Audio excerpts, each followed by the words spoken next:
Hi guys, Billy back, and this time we are looking at the 1/6 scale Death Comes figure by Fire Girl Toys. I was really looking forward to this one. I saw the prototype, it looked really cool. My expectations are moderate because if this is Fire Toys, you've got to expect a little bit of embellishing with those prototype pictures. So it'll be interesting to see exactly how close this is to the prototype.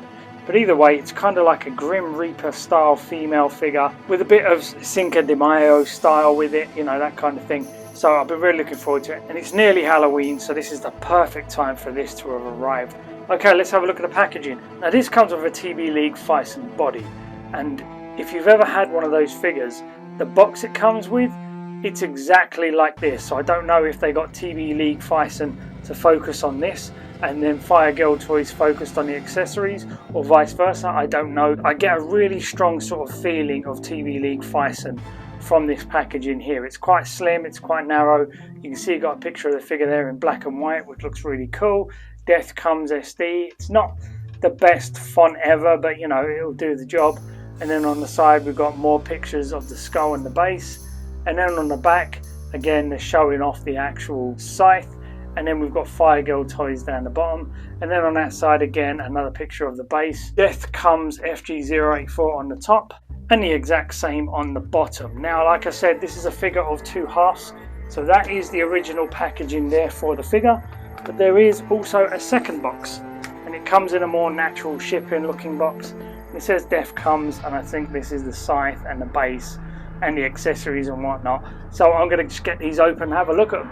Okay, just pulling this open now. I'm gonna open it up, and this is what I mean when I say it, I genuinely think this is just TB League packaging, because when you open it up and you take out the clamshell, you can see inside that that's the figure. This is the exact same sort of clamshell that TB League use, and they had not even put the hands in these pieces here because they don't fit. I think this is just like a stock figure. They're supposed to have TB League stock hands in it.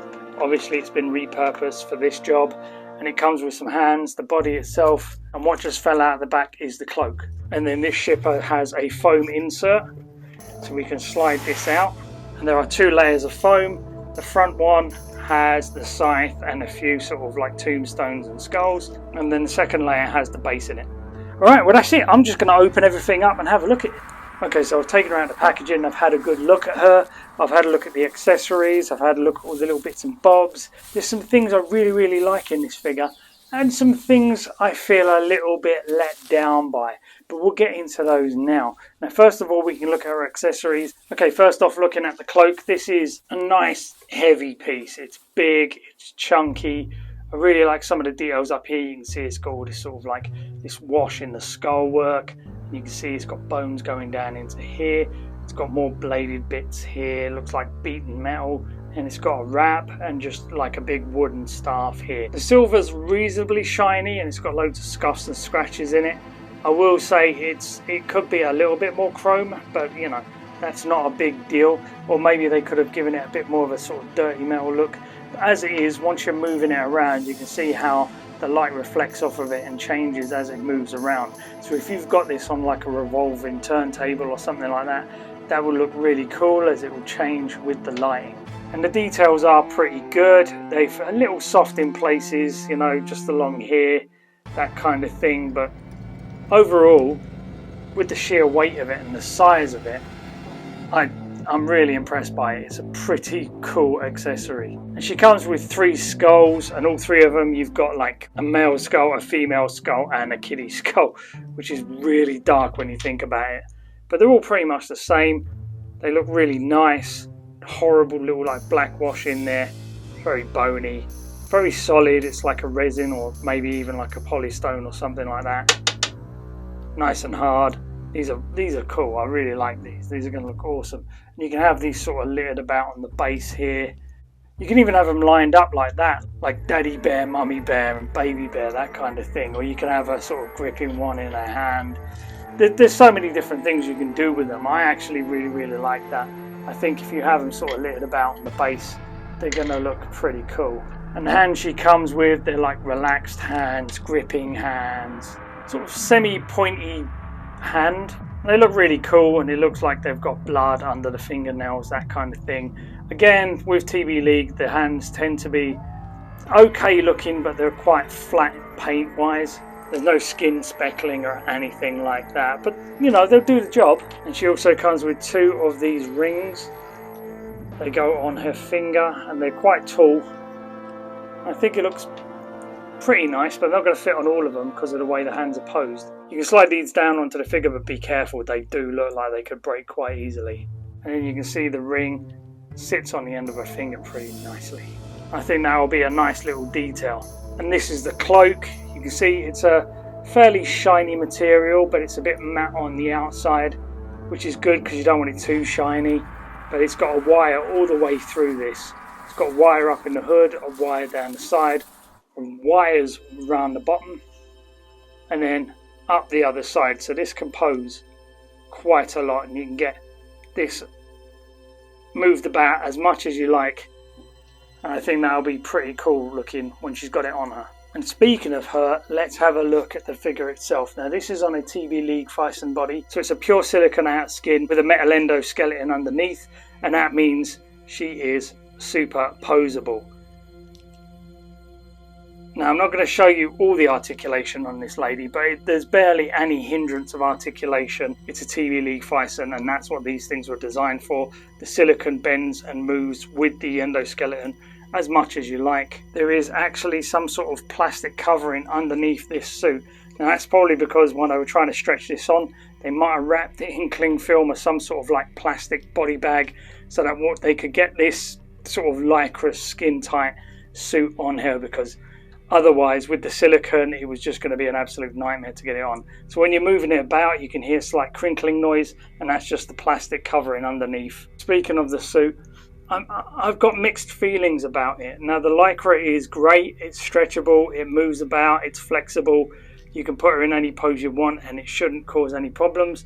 The only issue is that this sort of bone work on the suit itself is like a transfer, and I can feel it. It's raised above. It's not like it's been screen printed on or something like that. It feels like an iron-on transfer, and that is really, really bad. You can see exactly where it's raised up, and it can actually feels really smooth compared to the clothing. So if this was screen printed on there, that would have been a lot better. It would have at least lasted a lot longer. But I don't know, in time, if you're in a humid country or something like that, this transfer could start to peel off over time. So putting her in extreme poses probably isn't the way to go with this one, simply because this suit could get damaged over time. But the transfers and the design work itself look really nice. All this nice bone work all down the arms. She's got bows on the arms here. There's all these sort of like floral bits like roses going up the spine and stuff. It's a very nice design. It is very cool. But when you're feeling it in hand, you feel where the cost cutting came in. And this transfer has been stuck on there rather than screen printed on. So yeah, I have to say I'm mildly disappointed with that. But coming in and looking at the head sculpt, I don't think they've done too bad a job. I thought that this would be a lot more of a flatter print, but they've actually managed to get in some sort of gradient just all the way through, so it's darker by the eyes and then it starts to fade as it goes out. Could even be a transfer that went on first, but it does look like a sort of X-ray on the side of her head. And you can see just on this side here, it's normal, but they've actually put in some blush on the cheeks and stuff like that to give it a little bit more detail. And then on this side, it's far darker, and it's like lightning has struck that side of her face, you know, and it's exposing the monster underneath, which is really, really cool. I kind of like the hair. I think it's going to need a bit of futzing. I know some people don't like to mess around with hair. I never used to. I still don't massively, but it doesn't bother me as much now. So yeah, I'll probably get some hairspray, maybe get some water and a toothbrush, and just slightly comb this down so I can get all the hair neat and tidy. And then coming down and looking at the shoes. These are very, very cool. I do like these. Some great detail in there. And it complements the suit perfectly. Very nice design work, sort of like a silver bit down here. It looks very gothic. Very, very nice.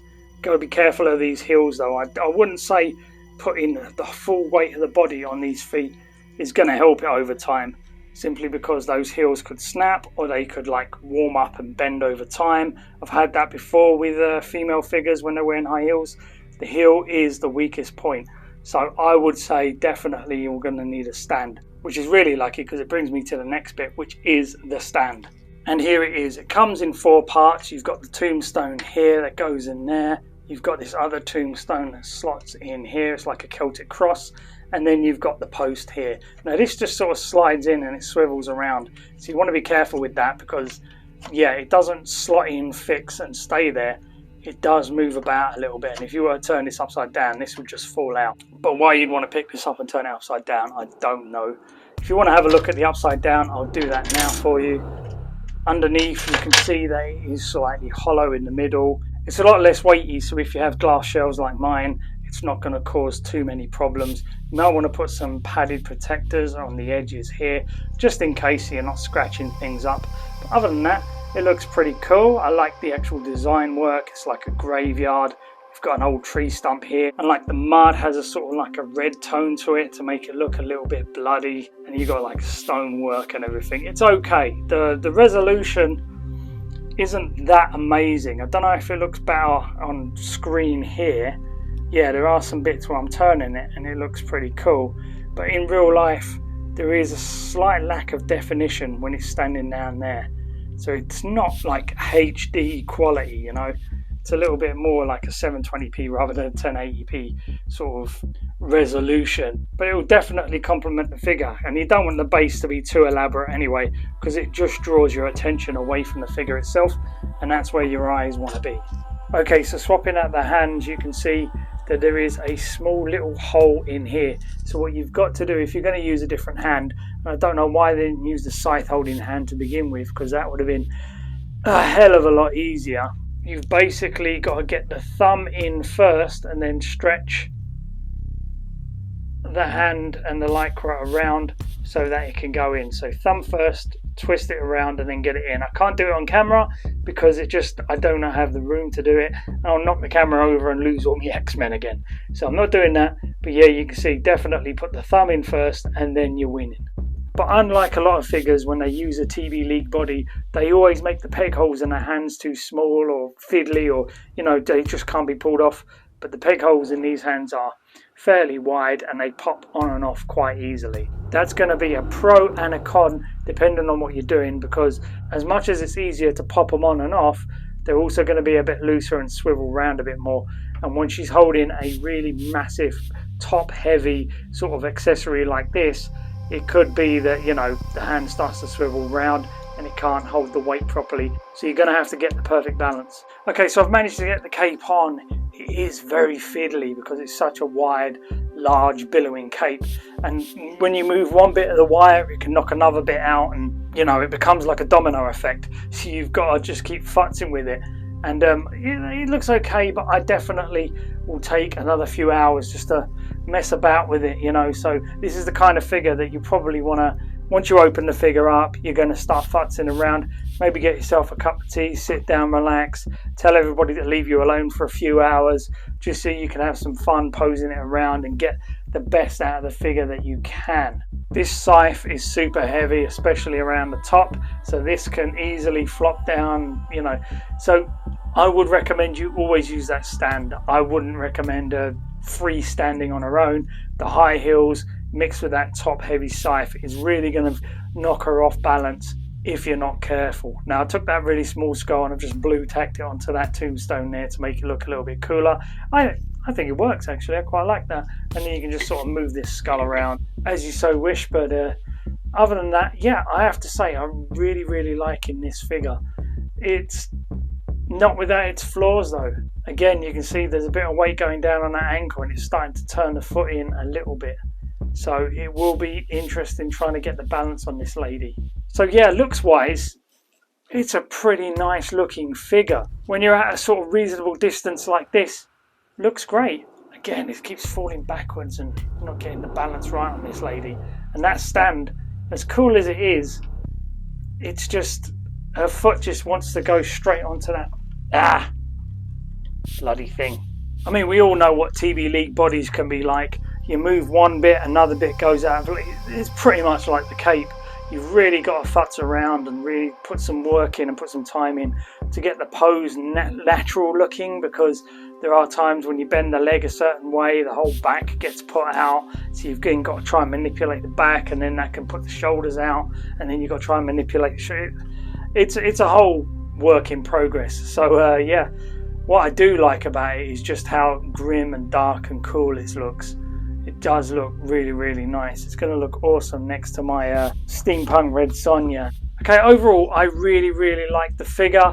I am mildly disappointed with the suit itself. I was really looking forward to it. It looks screen printed to me in the promo pics. The fact that it's a transfer on top of the Lycra suit is a bit of a letdown. Heat and stuff like that can make it peel off, or it could crack, you know, that kind of thing. So what you probably want to do is not mess about with it too much. You might just want to put it into as nice a pose as you can, and then leave it for a very long time before you go back and try and repose it. I don't think this is one you're going to be taken off the shelf every week and messing about with and posing and reposing all the time. But I do like the braiding in the hair. I think that's a really nice touch. It is going to need some futzing. I really love the paint application on the face. I think they've done a really good job of recreating that prototype. And I absolutely love the shoes that she's wearing. They're awesome as well.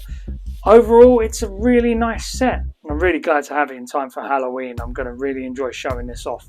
Is it worth buying? Yeah, just about. But just be aware and don't be disappointed like I was when you take it out of packaging and you see that that suit is a transfer rather than a really high quality screen print. But anyway guys, I hope you enjoyed the video.